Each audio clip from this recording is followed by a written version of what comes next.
नमस्कार, बहुत स्वागत है आपका। आप देख रहे हैं यूपी 9 बजे और मैं हूं आपके साथ शीनम शर्मा। सबसे पहले आपको बता दें कि आज योगी कैबिनेट की बैठक में मौलाना जौहर ट्रस्ट को दी गई माध्यमिक शिक्षा विभाग की जमीन वापस लेने के प्रस्ताव पर मुहर लग सकती है।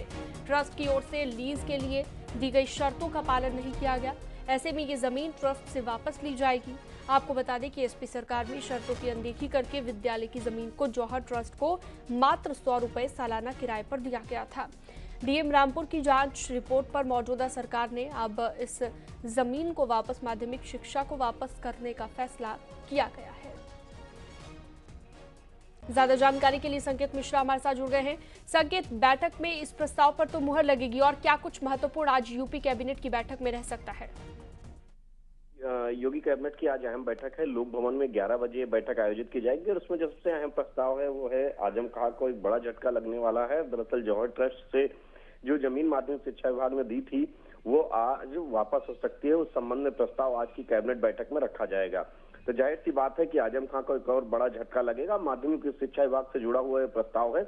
जौहर ट्रस्ट को ये जमीन दी गई थी, लगभग 100 करोड़ रुपए से ज्यादा की कीमत की ये जमीन है और इसे अब आज सरकार वापस ले सकती है। वहीं दूसरी तरफ अगर प्रस्तावों की बात करें तो दूसरा अहम प्रस्ताव है वो है गन्ने से संबंधी कि गन्ना रेट सरकार बढ़ा सकती है 25 रुपए प्रति क्विंटल के हिसाब से। किसानों को एक बड़ी सौगात होगी। वहीं दूसरी तरफ जो प्रस्ताव है वो नई सीरा नीति को लेकर प्रस्ताव है। 3 राज्य विश्वविद्यालयों की स्थापना को भी योगी सरकार आज की कैबिनेट बैठक में मंजूरी दे सकती है। वहीं उद्योगों को लेकर तमाम उद्योग विभाग से जुड़े हुए प्रस्ताव हैं। वहीं सचिवालय स्तर पर पर्यटन का अतिरिक्त अनुभाग सृजित करने का प्रस्ताव है। यानी कि 1 दर्जन से ज्यादा ये प्रस्ताव बिल्कुल है। लेकिन संकेत, अगर हम इस प्रस्ताव की बात करें, क्योंकि उन शर्तों का पालन नहीं किया गया जौहर ट्रस्ट की ओर से और अब उस जमीन को वापस ले लिया जाएगा। एक बड़ा झटका आजम खान को, एक के बाद एक झटके। हालांकि पूरी फैमिली को ही झटका लग चुका है जब सजा का ऐलान हुआ था, लेकिन अभी जो ये शर्तें हैं उन शर्तों के बारे में थोड़ा सा बताइए जिनका पालन नहीं किया आजम खान ने।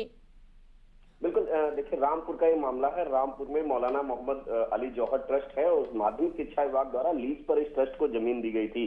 मुर्तजा जो माध्यमिक विद्यालय है उसके भवन और भूमि को अब वापस लेने की तैयारी की जा रही है। दरअसल ये 100 करोड़ से ज्यादा की कीमत की जमीन थी और इसे काफी कम रुपए में यानी कि 100 रुपए सालाना की लीज पर दे रखा था। रामपुर जिलाधिकारी ने पूरे प्रकरण की जांच की और जो शिकायत की वो आकाश सक्सेना जो कि मौजूदा भारतीय जनता पार्टी के विधायक हैं, लेकिन उस समय उन्होंने ये शिकायत पिछले दिनों की थी और उसके बाद जब जांच हुई तो इस बात का खुलासा हुआ कि ये माध्यमिक शिक्षा विभाग यानी कि सरकारी जमीन माध्यमिक शिक्षा विभाग की इस ट्रस्ट के पास है। और जो कि संकेत, इस तरह के भी आरोप लगे थे कि किसानों की जमीन हड़पी गई, उनकी जमीन को कब्जाया गया।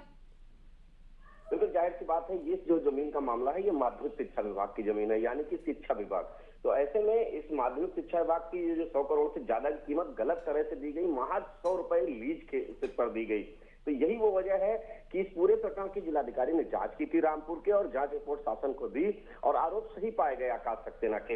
इस मामले में अब योगी सरकार उस फैसले को माध्यमिक शिक्षा विभाग ने जो जमीन देने का दी थी उस फैसले को आज पलटेगी और आजम खां को बड़ा झटका है। जौहर ट्रस्ट से वापस ले ली जाएगी जमीन और ये 100 करोड़ से ज्यादा की कीमत की जमीन है और इसका जो ये जमीन 3825 वर्ग मीटर क्षेत्रफल के एरिया में है। ठीक है, बहुत